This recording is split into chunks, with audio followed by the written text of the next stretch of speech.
Join us now, former Detroit Tiger and a former teammate of mine. I'll explain here in a moment. Andy Dirks joining the program right now. Andy, good morning to you, my friend. How are you? How's life? How are things now that opening day is finally here? Good morning, guys. Things are absolutely amazing. Spring has sprung-ish in Michigan. So from my perspective, things are getting better. Baseball, a little bit warmer weather. Life is good. Life is good, man. No complaints. So you and I were teammates back in 2014 with the Toledo Mud Hens. That's where we were at, right? I mean, you were in Toledo, I was in Toledo at the same time, and as you were chucking the ball in from the outfield, I was chucking sausages at fans in the stands that weren't looking, right? That's what I was trying to do out there with the ceremonial first pitches. There were like 40 of them at that time. But anyways, Yeah. neither here nor there. The commish and the first ever collective bargaining agreement between Major League Baseball and the minor league players. Salaries are jumping, doubling basically across the board, more than 50% increases. It's a beautiful thing to see for minor league players, and something that has kind of been a long time coming, and something that Major League Baseball players have been fighting for quite some time. Yeah. I mean, definitely you have to get compensated for labor, right? So if you're working, you're in the entertainment industry, it's good to get compensated. I think just with inflation as a whole, salaries need to increase to some degree, and it had been a long time coming. I mean, it is a grind in the minor leagues. You don't get paid a whole lot of money, but it's also, you're there for the opportunity. It's kind of like your apprenticeship as you're trying to work your way up to be the master plumber. The problem there is not very many people get to be a master plumber, and you spend a lot of time, effort, and energy away from family, friends. You're not building a career in something that will sustain you long term, and you end up with basically no money and a guy at a bar who will pat you on the back and say, "Oh, that's kind of cool. You play the minor leagues, but were you a professional?" It's like, yeah, no, I was a professional. That's part of it, right? So, but it is good to see the guys getting paid a little bit more money. On the flip side, I always told guys, they complain, "Hey, we don't get paid any money." I'm like, well, you got two options. You can go home, or you can play better. You pick. those are. Hey, you know what? Don't be sorry. Just be better, right? That's a tough there's real world option. in life here. Nobody's making you stay on this team, right? Nobody's making you stay. Help making you chase your baseball dream. But it is good because, some of those guys have families, and it just takes money to survive. I remember eating, $5 footlongs basically every day for about 2 years in Erie, Pennsylvania, and eating the big things of puffy Cheetos that the clubhouse guy would provide us. And that was pretty much my diet for 2 years of my life. Just got to line your pockets, man. Bring the plastic bags with you. What do we got there? Where's the snacks at when we get in this clubhouse, right? No, I get it, man. I can appreciate that. So when you get to the show and you're playing there, I want you to take us, because we had Dan Petrie, so he took us from the pitcher's perspective earlier in today's program. So for you standing there at the dish, how do you think that this pitch clock is going to help? Or I mean, it's definitely helping the pace of the game. Peaches, he absolutely loves it. He thinks it's great. I mean, it's taking game times down in spring training, roughly about a half an hour, give or take. So it's definitely speeding things up. But from the batter's perspective, what's that like for you now that everybody's basically on a shot clock? Yeah, I think for me it would have been fine because I was a pretty fast-paced guy. Some of the players, it's going to be a little more difficult to adjust, just because, they really have to think through and slow their brain down. Because baseball might seem like a very slow game, but as you increase in level, going from, college to the minor leagues, as you advance, the game just gets faster. And there are at-bats that you will have where you go to the plate and you are 1, 2, 3 walking back to the dugout and like, what just happened, right? And that really is tough as a hitter, because sometimes you have to recollect your thoughts in an at-bat. Maybe you swung and missed at a bad pitch. Okay, let me refocus my brain here, because obviously it was off in left field, no pun intended. But because there's so many at-bats and so many games, there's those little points throughout games that you really have to refocus your attention and effort and energy, and it might take a little bit longer to get you back into focus. So I think the guys are going to have to do a really good job of their routine on deck, of being ready for that at bat as soon as they step in the box.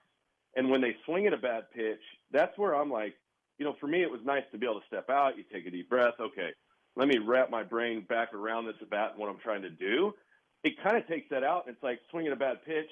Okay, you're right back in the box. Like, and then a nasty slider, and then a nasty changeup, and then a fastball in the outside corner. You're like, boom, bang, bang, bang. And then you're walking back to the dugout, right? Because hitting is a difficult thing. So I think in that respect, hitters are going to have to really be diligent to prepare for that at bat as they're on deck a little bit more, probably even so than like when I played. So that would be the biggest thing for me. Well, it's a lot of information to process, right? You were just talking about seeing pitches. We haven't even thought about who's on, what the count is. You know what I'm saying? Like all the information to try to digest. Was there a pitching change at any point?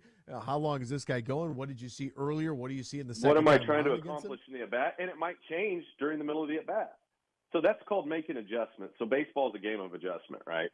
What separates guys, the reason I made it to the big leagues is because I figured out how to make adjustments quickly and efficiently.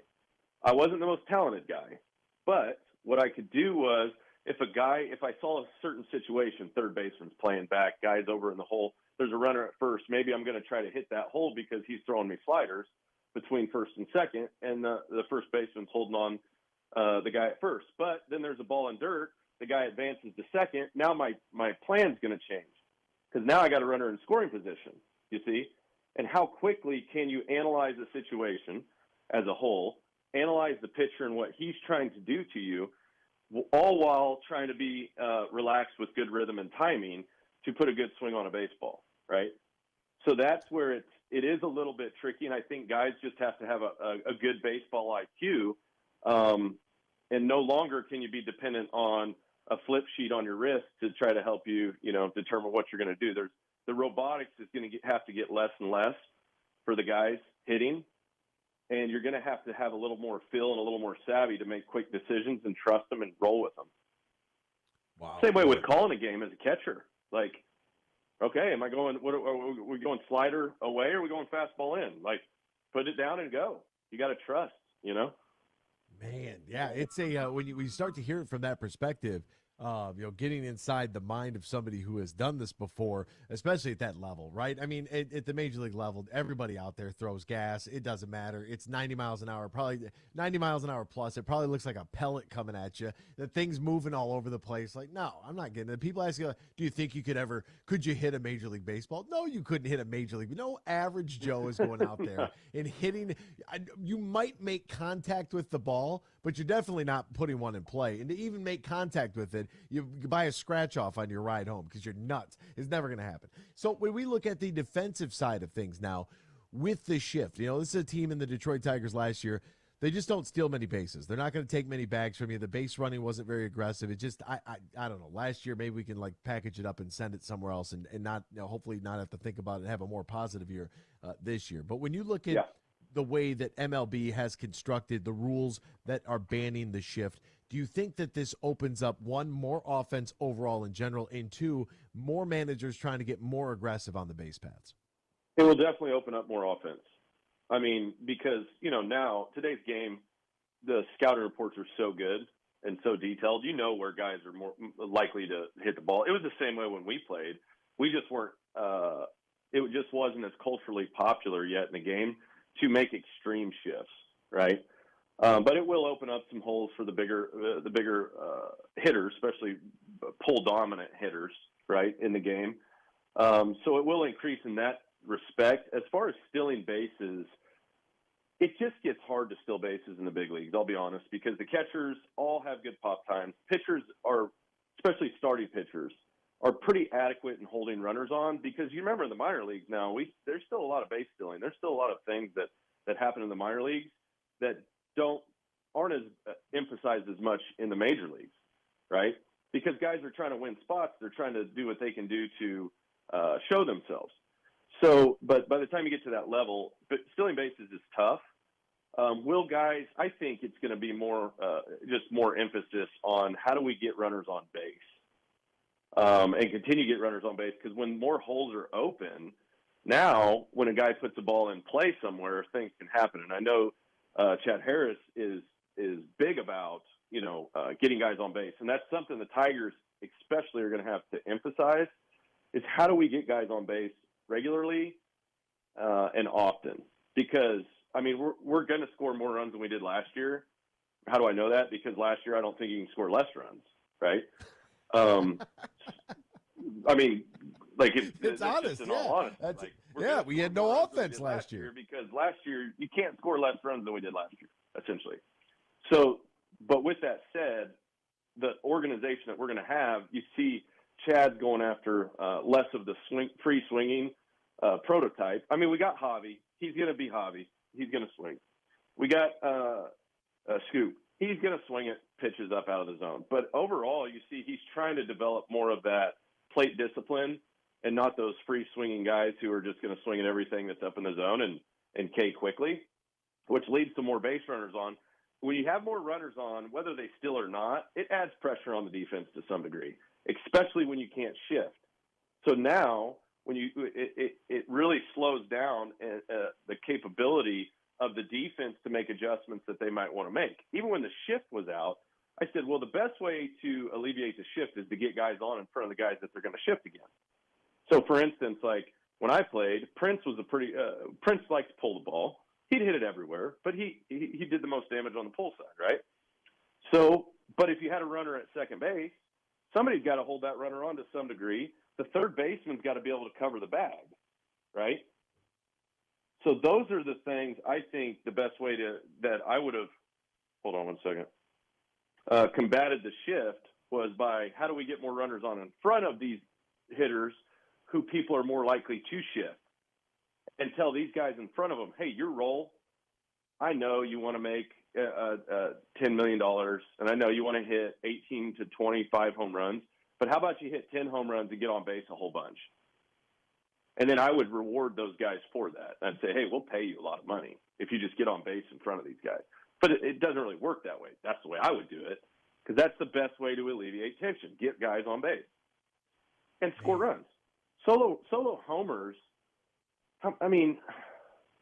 they're great. Yeah, you get one. Yeah, everybody high five. I love hitting them. I'm fine with that. But at the end of the day, you have to have those innings where you score 3 or 4 runs. You need multiple big innings in a game. If you have an inning where you score 3 and an inning where you score 4, you're probably going to compete in that game, right? It takes pressure off the pitchers. It's just better. We just need guys on base. I love it. Andy Dirks is out here playing chess. Andy, there was a young man, Spencer Torkelson, who there was a lot of hype around him, right? Riley Green had started the year off injured, so all eyes were really focused in on Torque. And last year just didn't go the way. He was like relatively fine on the defensive side. That's all fine and dandy. Really struggled at the plate. At post All-Star break, he ends up going down to Toledo, try to get him right. What would your advice be to a young man who might have gotten his confidence shaken a little bit there as a number one pick? You know that everybody's looking at you like you're supposed to be the guy. You start to struggle a little bit, and it can weigh on you. You get reassigned down there to Toledo. What would you say to him to kind of get his head right for 2023? Chill out, dude.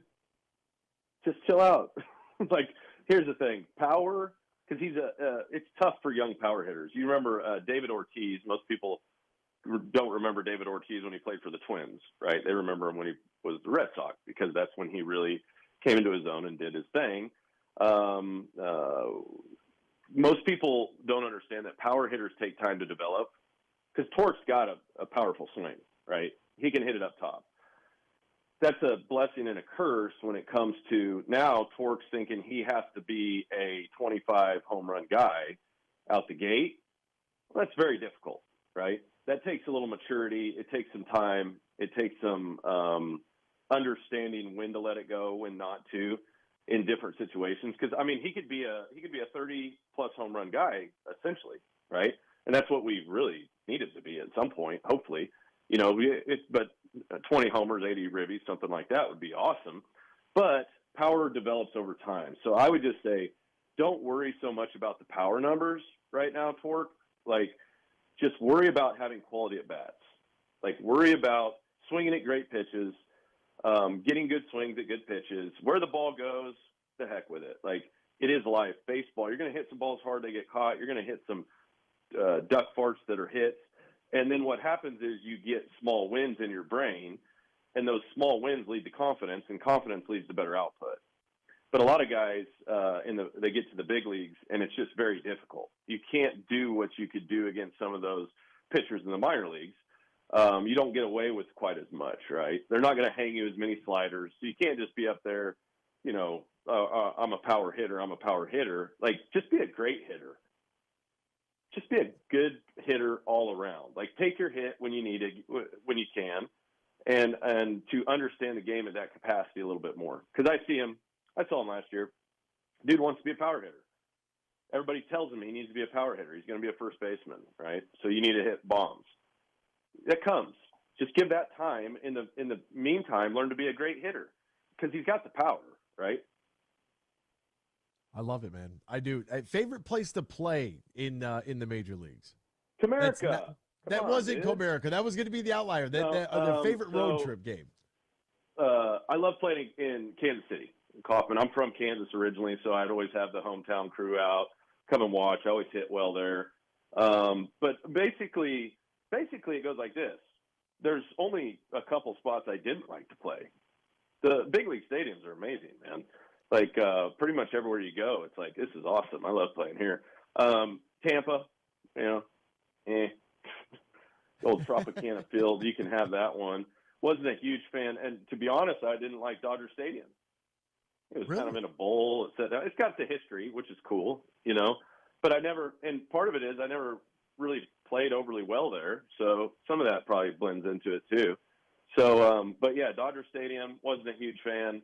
Tropicana, worst field in the big leagues for my money, for my take. Just didn't like the dome life, and the atmosphere was brutal. You know, it's the retirees coming out to support us. I don't even know if there's Tampa Bay Devil Ray fans, to be honest. I think they just get fans. Like, when we came into town, it was Detroit fans and people who didn't have anything better to do on a Thursday night. So, but yeah, other than that, all those ballparks are they're different. They're interesting. It's fun. It's awesome. That's fantastic, man. He's Andy Dirks. He is the pride of Haven High School out there in Haven, Kansas. My guy, Andy Dirks. Ryan's guy as well. Appreciate you doing some business with Ryan. Appreciate you doing business with us this morning, Andy. Thank you so much. Enjoy opening day. Let's do this again soon, my friend. Awesome. You got it. Have a great day, guys. There he goes, Andy Dirks, man. I love that. I love that line about the Tropicana Field, too. That's fantastic, the retirees.